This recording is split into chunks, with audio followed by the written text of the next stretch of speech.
दिवसाची सुरुवात छान अशी चहा घेऊन झाली. इथे आजीनी आणि मी छान चहा घेतला. इथे आमची अनु खेळणे सोडून भांड्यांशी खेळत होती. भांडे अक्षरशः आपटत होती ती. त्यानंतर मला आज नाश्त्यासाठी बनवायचे होते आलू पराठे. इथे मी सगळी तयारी करून घेतली. आलू पराठे केले. सगळ्यांनी छान नाश्ता केला.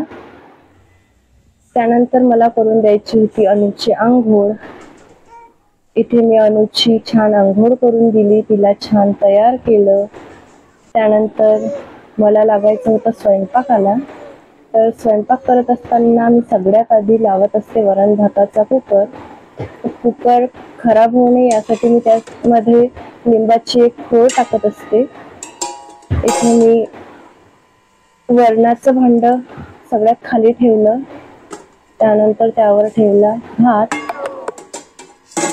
कुकरचं भांड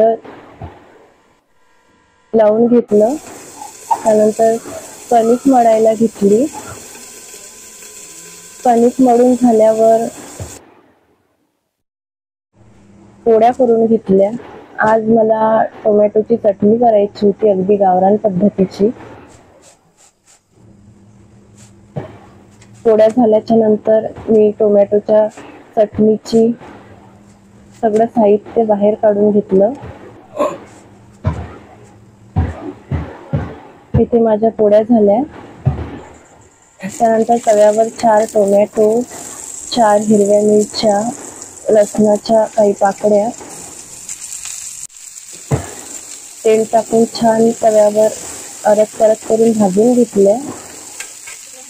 त्याच्यावर भांड ठेवून छान वाफ काढून घेतली.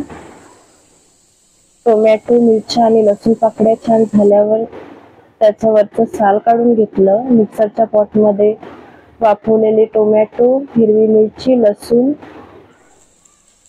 त्यामध्ये थोडीशी कोथिंबीर आणि मीठ टाकून ते वाटण छान मिक्सरमधून वाटून घेतलं. तयार आहे आपली टोमॅटोची चटणी.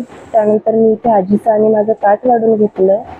आजीनी आणि मी मस्त जेवण केलं. त्यानंतर सायंकाळी आम्ही निघालो डीमार्टला. इथे डीमार्टमध्ये आल्यावर आमच्या अनु प्रत्येक वस्तूचं निरीक्षण करत होती. तिला एक बाहुली खूप आवडली. तिच्या बाबांनी ती तिला घेऊन दिली. त्यानंतर मी काही टॉप घेतले. तिच्या बाबांनी काही खरेदी केली. इथे मी एक माझ्या आवडीचा परफ्यूम घेतला.